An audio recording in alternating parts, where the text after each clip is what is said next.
নমস্কার বন্ধুরা, ফুড ক্যানভাসে আপনাদের সবাইকে স্বাগত।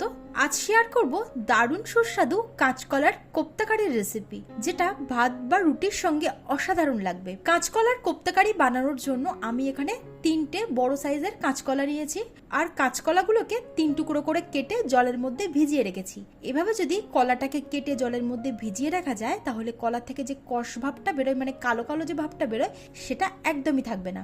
এর সঙ্গে নিয়েছি 3টে মাঝারি সাইজের আলু, আর আলুগুলোকে খোসা শুদ্ধই অর্ধেক করে কেটে নিয়েছি। এবার একটা প্রেসার কুকারের মধ্যে এই ধুয়ে রাখা আলু আর কলাগুলো দিয়ে দিলাম। আমি আজকে প্রেসার কুকারে সিদ্ধ করে নিচ্ছি, আপনারা চাইলে কড়ার মধ্যে করেও সিদ্ধ করে নিতে পারেন। প্রেসার কুকারে সিদ্ধ করলে কি একটু তাড়াতাড়ি হয়ে যায়।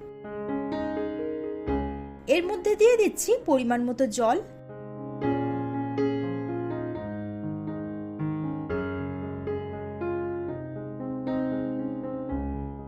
তারপর দিয়ে দিলাম হাফ চা চামচ হলুদ গুঁড়ো, 1 চা চামচ লবণ আর হাফ চা চামচ তেল। রিফাইন তেল বা সর্ষের তেল, যে কোনো তেলই এর মধ্যে দিতে পারেন। তেলটা দিলে কলার ভিতর থেকে যে কষটা বেরোয় সেটা আর বেরোবে না, আর প্রেসার কুকারটা কালো হয়ে যাবে না। এবার গ্যাস অন করে দিলাম। 2টো সিটি দিয়ে প্রেসার কুকারটার প্রেসার রিলিজ হয়ে যাওয়া পর্যন্ত অপেক্ষা করতে হবে।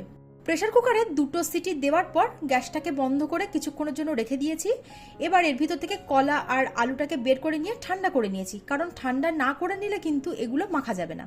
এবার কলা আর আলুর খোসাগুলো ছাড়িয়ে নিতে হবে।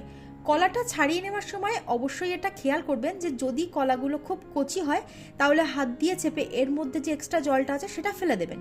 এখানে কলা আর আলুর খোসাটা আমি ছাড়িয়ে নিয়েছি। এবার এগুলোকে ভালোভাবে হাত দিয়ে চটকে মেখে নিতে হবে। আর কলার খোসাগুলোকে একদমই ফেলে দেবেন না, এটা দিয়ে কিন্তু একটা দারুণ টেস্টি রেসিপি হয়। অন্য একদিন আপনাদের সঙ্গে সেটা শেয়ার করব। এর মধ্যে কিছু মশলা দিয়ে দিচ্ছি। প্রথমে দিলাম হাফ চা চামচ হলুদ গুঁড়ো, হাফ চা চামচ ভাজা জিরের গুঁড়ো, হাফ চা চামচ ধনিয়া গুঁড়ো, হাফ চা চামচ লঙ্কা গুঁড়ো, ঝালটা নিজেদের স্বাদ অনুযায়ী দেবেন, হাফ চা চামচ গোলমরিচের গুঁড়ো, একটা পেঁয়াজ কুচি দিলাম, আর দিয়ে দিচ্ছি 1 চা চামচ আদা, রসুন আর কাঁচা লঙ্কা বাটা। আমি এখানে কাঁচা লঙ্কার বদলে পাকা লঙ্কাটা বেটে নিয়েছি। আর দিয়ে দিচ্ছি 2 টেবিল চামচ ময়দা। ময়দা না থাকলে বেসন দিতে পারেন, আর ময়দা বা বেসন দুটোই না থাকলে ডিম দিতে পারেন। এবার ভালোভাবে সবকিছুকে মেখে নিতে হবে। এখানে লবণ আর চিনিটা দিতে আমি ভুলে গিয়েছিলাম, তাই স্বাদ অনুযায়ী লবণ আর চিনিটা দিয়ে দিচ্ছি। আবারও এটাকে খুব ভালোভাবে মেখে নেব। এবার হাতের মধ্যে অল্প একটু তেল মাখিয়ে নিলাম। তারপর এর থেকে কোপ্তাটা রেডি করে নেব। আমরা যেভাবে ছানার কোপ্তা রেডি করি, মানে একটু চ্যাপটা চ্যাপটা করে, সেভাবেই করছি। আপনারা চাইলে ছোট ছোট বলের আকারেও এগুলোকে রেডি করতে পারেন।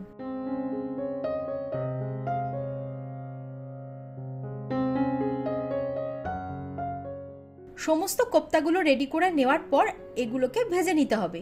আগে থেকেই আমি রিফাইন তেল মিডিয়াম ফ্লেমে রেখে গরম করে নিয়েছি। এবার এক এক করে কোপ্তাগুলো এর মধ্যে দিয়ে দিচ্ছি। তারপর মিডিয়াম ফ্লেমে রেখে এগুলোকে ভেজে নিতে হবে। আঁচটা কিন্তু কোনোভাবে বাড়িয়ে দিয়ে ভাজবেন না, তাহলে বাইরেটা পুড়ে যাবে, ভিতরটা কাঁচা থেকে যাবে। আর যদি লো ফ্লেমে ভাজা হয়, তাহলে কিন্তু এগুলো ভাজতে প্রচুর সময় লেগে যাবে। বড়াগুলোকে আমি লাল লাল করে ভেজে নিয়েছি। এবার এগুলোকে তুলে একটা পাত্রে রেখে দেব। বাকি যে কোপ্তা বা বড়াগুলো আছে সেগুলোকেও রেডি করে নেব। এবার ওই একই তেলের মধ্যে দিয়ে দিচ্ছি আলুর টুকরোগুলো। এখানে আমি 2টো বড় সাইজের আলু নিয়ে তার খোসাটা ছাড়িয়ে ছোট ছোট টুকরো করে কেটে নিয়েছি। এর মধ্যে দিয়ে দিলাম হাফ চা চামচ লবণ আর হাফ চা চামচ হলুদ গুঁড়ো। এবার লবণ আর হলুদটাকে ভালোভাবে মিশিয়ে নিয়ে লো টু মিডিয়াম ফ্লেমে রেখে ভেজে নিতে হবে। আমি এখানে ঢাকনা চাপা দিয়ে ভাজছি, যাতে তাড়াতাড়ি এটা সিদ্ধ হয়ে যায়। আলুগুলো এখানে খুব ভালোভাবে ভাজা হয়ে গেছে। এবার এগুলোকে তুলে একটা পাত্রে রেখে দিলাম। এবার ওই একই তেলের মধ্যে দিয়ে দিচ্ছি 1/4 চা চামচ লবণ আর 1/4 চা চামচ হলুদ গুঁড়ো। আর এর মধ্যে দিয়ে দিচ্ছি 5টা সিদ্ধ করে রাখা ডিম। ডিমটা সিদ্ধ করে নেওয়ার পর ছুরির সাহায্যে এর গাগুলো একটু চিড়ে দিয়েছিলাম। এবার মিডিয়াম ফ্লেমে রেখে ডিমগুলোকে ভেজে নিতে হবে। ডিমগুলোকে একটু হালকা করে ভেজে নিয়েছি, এগুলোকেও তুলে নিলাম। এবার ওই একই তেলের মধ্যে ফোড়নের জন্য দিলাম 2টো এলাচ, 4টে লবঙ্গ, একটা দারচিনি, একটা তেজপাতা আর 1 চা চামচ গোটা জিরে। ফোড়নটাকে লো ফ্লেমে রেখে কিছুক্ষণের জন্য ভেজে নিতে হবে। ফোড়নটাকে ভেজে নেবার পর এর মধ্যে দিলাম 1 চা চামচ চিনি। চিনিটা দেওয়ার ফলে দুর্দান্ত একটা কালার আসবে গ্রেভির মধ্যে। চিনিটা যখন খুব ভালোভাবে গলে যাবে তখন এর মধ্যে দিয়ে দিতে হবে 2টো পেঁয়াজ কুচি। এখানে 2টো মাঝারি সাইজের পেঁয়াজকে মিহি করে কুচিয়ে নিয়েছি। পেঁয়াজটাকেও একটু লাল লাল করে ভেজে নেব। পেঁয়াজ ভাজা হয়ে যাবার পর এর মধ্যে দিচ্ছি 1 টেবিল চামচ আদা, রসুন আর কাঁচা লঙ্কা বাটা। মশলাটাকে কিছুক্ষণের জন্য ভেজে নিচ্ছি যতক্ষণ না এর কাঁচা গন্ধটা চলে যাচ্ছে।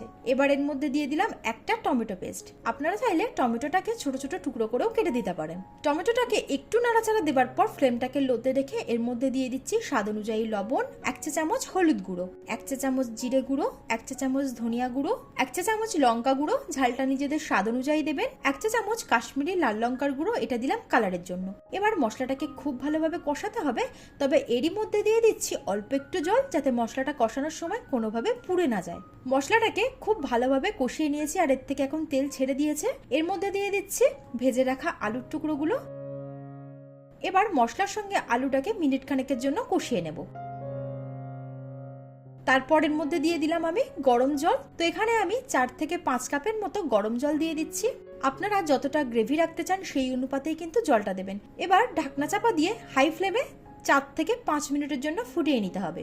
গ্রেভিটা খুব ভালোভাবে ফুটে গেছে আর এই সময় আলুটাও কিন্তু খুব ভালোভাবে সেদ্ধ হয়ে গেছে। যখন আলুটা খুব ভালোভাবে সেদ্ধ হয়ে যাবে তারপরে কিন্তু এর মধ্যে ভেজে রাখা ডিম এবং কলার যে কোপ্তা বা বড়াগুলো আমরা ভেজে রেখেছিলাম সেগুলো দিতে হবে, কারণ এটা দেওয়ার পর কিন্তু খুব বেশিক্ষণ আর ফোটানো যাবে না।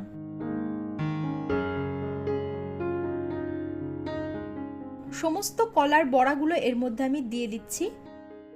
এবার দিয়ে দিলাম 1/2 চা চামচ গরম মশলা গুঁড়ো। হালকা হাতে একটু নাড়াচাড়া করে দেওয়ার পর লো ফ্লেমে এটাকে 2 থেকে 3 মিনিটের জন্য ফুটিয়ে নেব। বড়াগুলো দেওয়ার পর কোনোভাবেই কিন্তু আঁচটাকে আর বাড়ানো যাবে না।